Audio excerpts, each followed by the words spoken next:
বিসমিল্লাহির রহমানির রহিম। বিজ্ঞান অনুশীলন বই সপ্তম শ্রেণী অনলাইন ক্লাসে তোমাদেরকে স্বাগতম। বাংলাদেশ সায়েন্স এডুকেশন ইউটিউব চ্যানেলের পক্ষ থেকে আজকে আমরা দশম অধ্যায়ের সমাধান দেব 100 পৃষ্ঠা এবং 101 পৃষ্ঠার সমাধান।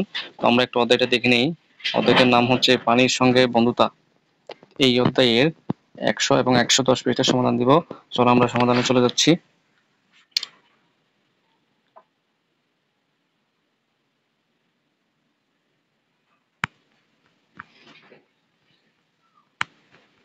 এই তো আমরা চলে আসছি।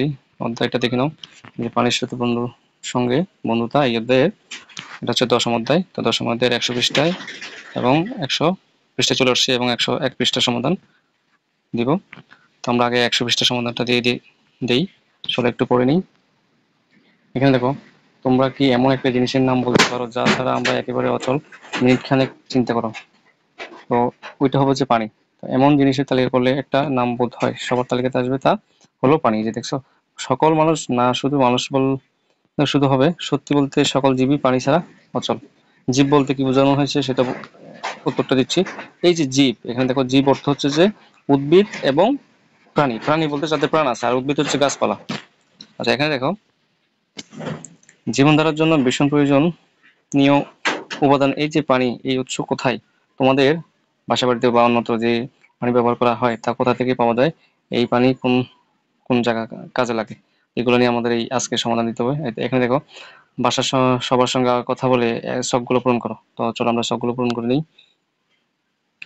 এখানে সবগুলো পূরণ করার আগে একটা সৃজনশীল উত্তর দেখে নাও। যেখান থেকে পানি পাওয়া যায় সেটা হচ্ছে পানির উৎস। এই কথাটা তোমাদের মন বুঝতে হবে। তো আমরা সাগর, নদী, পুকুর, টিউবওয়েল, খাল-বিল থেকে পানি পেয়ে থাকি, আবার বৃষ্টি থেকে পানি পেয়ে থাকি, ঝর্ণা থেকে পানি পাই। এখানে দেখো, আমরা সবটা পূরণ করে নিয়েছি। তো এরকম সৃজনশীল উত্তর পেতে আমাদের চ্যানেলটি সাবস্ক্রাইব করে রাখো। এখানে দেখো, 5টা উৎসের নাম লিখেছি। এখানে এই লাইনটাতে হচ্ছে উৎসের নাম। এখানে হচ্ছে ভূগর্ভস্থ না ভূপৃষ্ঠস্থ বা প্রাকৃতিক নাকি মানব সৃষ্ট তৈরি, এখানে কলাম বাই কলাম লিখতে হবে। এখানে দেখো, আমি প্রথমে লিখেছি সাগর, মাটির উপরে ভূপৃষ্ঠস্থ। এখানে প্রাকৃতিক, সাগর একেবারে প্রাকৃতিক, সাগর কখনো মানুষে তৈরি করতে পারবে না। নদ নদী মানুষে তৈরি করেনি। এখানে দেখো, মাটির উপরে ভূপৃষ্ঠস্থ বা প্রাকৃতিক, নদী মানুষে তৈরি করতে পারবে না, তাই প্রাকৃতিক হয়েছে। এখানে দেখো পুকুর, পুকুর মাটির উপরে ভূপৃষ্ঠস্থ, মানব সৃষ্ট, মানুষে তৈরি করতে পারে পুকুর। এখানে দেখো টিউবওয়েল, এটা হচ্ছে গভীর নলকূপের অংশ। এখানে দেখো, টিউবওয়েল হচ্ছে মাটির নিচে, ভূগর্ভস্থ, মাটির নিচে হবে, ভূগর্ভস্থ মানব সৃষ্ট, মাটির নিচ থেকে পানি ওঠে তাই ভূগর্ভস্থ বলেছি। এখানে দেখো খালবিল, তো খালবিল তো প্রাকৃতিক ভাবেই। এখানে দেখো আর একটু, মাটির উপরে ভূপৃষ্ঠস্থ, প্রাকৃতিক।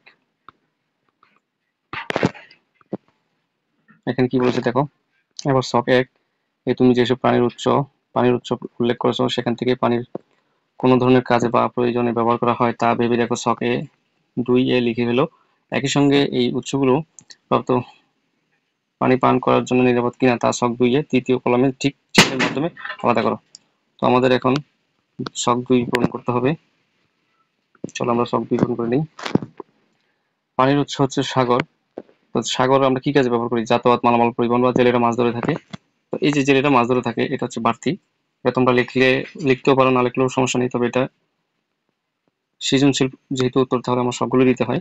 এখানে দেখো, নিরাপদ না, সাগরের পানি নিরাপদ না, লবণাক্ত। সাগরের পানি বেশিরভাগ লবণাক্ত থাকে। এখানে দেখো বৃষ্টি। তো এটা হচ্ছে সৃজনশীল উত্তর, এটা অবশ্যই লিখতে হবে তোমাদের। এখানে কি লিখেছি দেখো, প্রাকৃতিক ভাবে পরিবেশের ভারসাম্য রক্ষা করে নদ নদী, খাল বিল ও ফসলের জমিতে পানি দেয় বৃষ্টির পানি। তো বৃষ্টির পানি আমাদের অবশ্যই উপকার করে। এখানে বৃষ্টির পানি বিশুদ্ধ কিনা, নিরাপদ কিনা সেটা এখানে বলছি। নিরাপদ। নিরাপদ কখন হবে? যদি নতুন বৃষ্টি, নিরাপদ হবে না, কারণ নতুন বৃষ্টিতে পিএইচ এর মান কম থাকে। তো যখন বৃষ্টি বর্ষাকাল আবার পরে 2 সপ্তাহ বা 2 সপ্তাহ পরে এরকম বৃষ্টির পানি বিশুদ্ধ হয়ে থাকে। এখানে দেখো 3 নম্বর হচ্ছে নদ নদীর, এখানে হচ্ছে নাম। যাতায়াত, এটা আমরা চলে আসছি 101 পৃষ্ঠায়। তো যাতায়াত, মালামাল পরিবহন ও ফসলের জমিতে সেচ দেওয়া থাকে নদীর পানি। তো পান নিরাপদ না, পান করতে পারবে না, কারণ এখানে কাদামাটি মিশ্রিত থাকে নদীর পানিতে। এখান থেকে গভীর নলকূপ, পান করা যায়, জমিতে সেচ দেওয়া যায়, নিরাপদ। তো খালবিল, ফসলের জমিতে সেচ দেওয়া যায়, কাজে ব্যবহৃত, ফসলের জমিতে সেচ দেওয়ার কাজে ব্যবহৃত, তো নিরাপদ না। তো খালবিলের পানি আমরা খেতে পারবো না। এখানে দেখো শখ 3 পূরণ করতে হবে। তো শখ 3 দেখো, এই যে হরেক রকম পানির উৎসের কথা বললে, এসব উৎস থেকে আনা পানি কি বিশুদ্ধ না করে সরাসরি ব্যবহার করো। বাসার অন্যদের সঙ্গে কথা বললে এইসব তথ্য সংগ্রহ করতে পারো।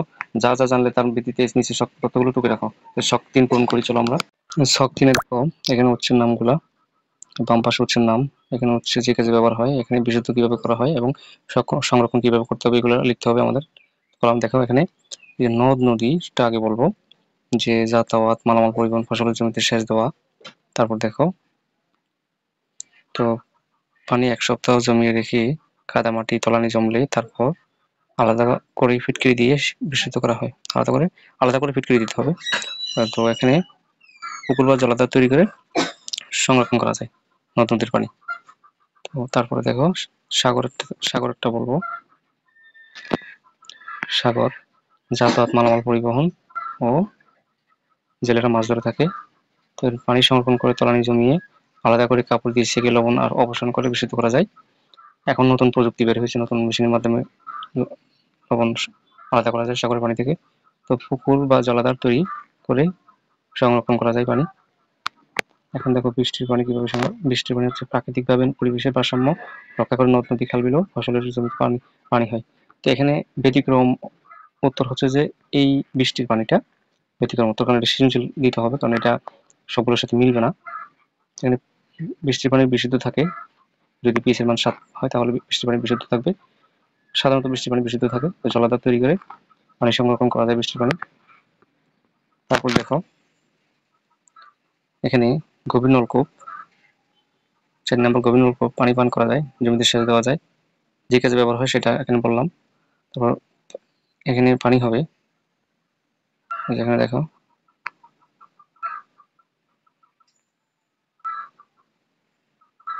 এখানে দেখো পানি